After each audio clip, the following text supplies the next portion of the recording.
Friends, মিলিজ ৱৰ্ল্ডলৈ আপোনালোকক স্বাগতম জনাইছোঁ। আজি মই আপোনালোকৰ ওচৰত এটা ৰেচিপি লৈ আহিছোঁ।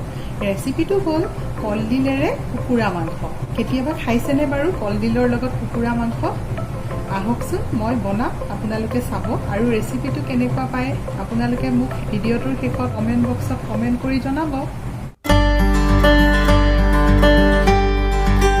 আজি মই কলডিলেৰে চিকেন বনাবলৈ ওলাইছোঁ, সেইকাৰণে ভাবিলোঁ যে আপোনালোকৰ লগত ৰেচিপিটো শ্বেয়াৰ কৰোঁ।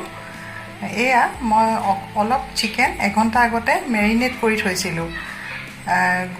গৰম মছলা, জিৰা, ধনিয়া আৰু অকণমান মিট মছলা দিছিলোঁ, দি মই এঘণ্টা আগতে মেৰিনেট কৰি ফ্ৰিজত থৈ। চিকেনটো বনাবলৈ আমাক লাগিব অলপ পিঁয়াজৰ পেষ্ট, দুটা মিডিয়াম চাইজৰ পিঁয়াজ লৈছোঁ আৰু অলপ নহৰু, আদা নহৰু পেষ্ট, এটা মিডিয়াম চাইজৰ বিলাহী,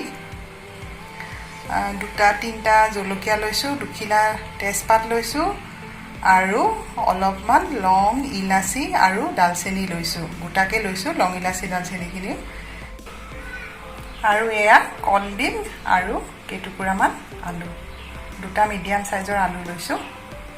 মই গেছত কেৰাহী পাতি দিছোঁ, কেৰাহী গৰম হৈছে। এতিয়া মই ইয়াতে মিঠাতেল দিম।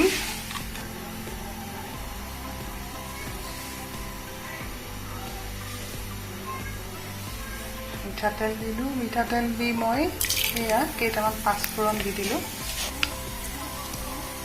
তেলটো গৰম হ'লে পাঁচফোৰণটো দিব দেই।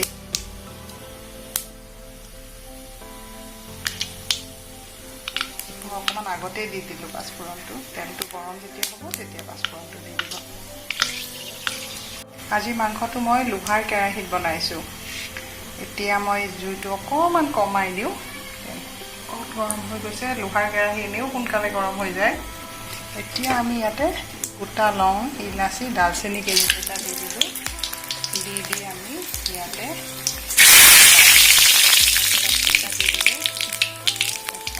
দিয়াৰ পিছত আমি দিব লাগিব ইয়াতে জলকীয়া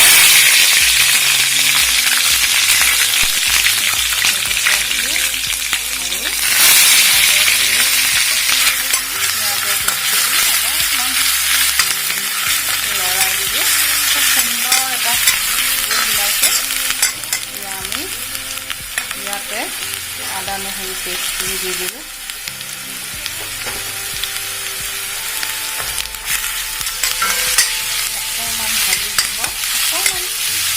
চাগনটো গৈ তেলটো এৰালৈকে ভাজিব লাগিব। মছলাখিনি এতিয়া কেঁচা ভাপটো নোহোৱা হৈ যাতে তেল এৰিবলৈ ল'ব, তেতিয়ালৈকে ভাজিব লাগিব। এতিয়া মই ইয়াতে হালধি আৰু নিমখ দি দিলোঁ। সেয়া মই হালধি আৰু নিমখ দি দিলোঁ। নিমখ দি পেলাই লৰাইছোঁ।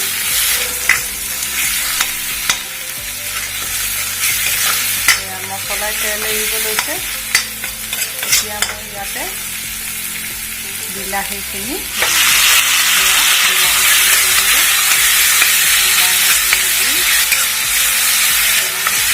গলি যোৱালৈকে ভাজিব লাগিব। বিলাহীখিনি অকণমান মই ঢাকি দিম।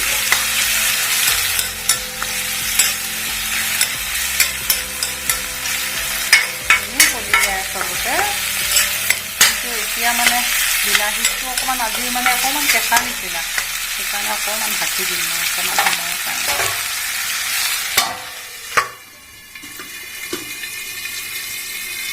এয়া খুব ধুনীয়া ৰং এটা হৈছে। বিলাহীখিনি প্ৰায় গলি গ'ল। 2 মিনিটমান ভাজি ল'লোঁ। 2 মিনিটমান ভাজি লৈ এতিয়া মই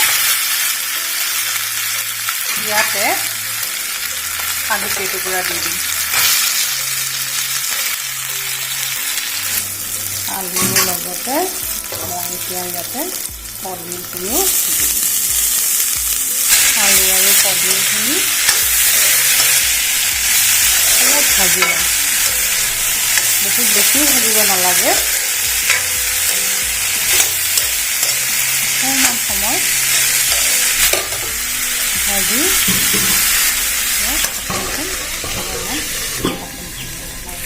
এয়া চাওক আলুৱে কলডিলে 5 মিনিটমান ভাজি ল'লোঁ। সিজা নাই আলুটো, নিসিজাকৈ 5 মিনিটমান ভজাৰ পিছত এতিয়া মই ইয়াতে মাংসখিনি দিলোঁ। মেৰিনেট কৰি থোৱা মাংসখিনি ইয়াত দি দিলোঁ। যিহেতু ব্ৰইলাৰ চিকেন সিজিয়ে যাব সোনকালে, এইটো এটা খাটি অসমীয়া ৰেচিপি। এতিয়া অকণমান সময়ৰ কাৰণে ঢাকনিখন মাৰি দিম। এইটো ৰেচিপিত আচলতে আলু নিদিলেও হয়, আপোনালোকে অকল কলডিলেৰেও বনাব পাৰে। মই ভাল পাওঁ কাৰণে আলু দিছোঁ আৰু দুটুকুৰমান বেছিকৈ দিলোঁ, ইমান নিদিলেও হয় আচলতে।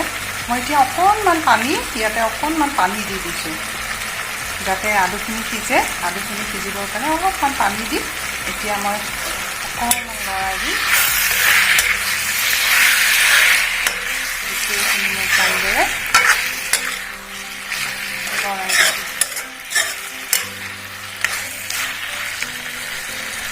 লৰাই দি মই আকৌ ঢাকনখন মাৰি দিম। আলু সিজিব লাগিবতো আলুটো। চাওকচোন পানীখিনি প্ৰায় শুকাই গৈছে, খুব ধুনীয়া এটা গোন্ধ ওলাইছে। এতিয়া মই ইয়াত জোখমতে পানীটো দি দিব।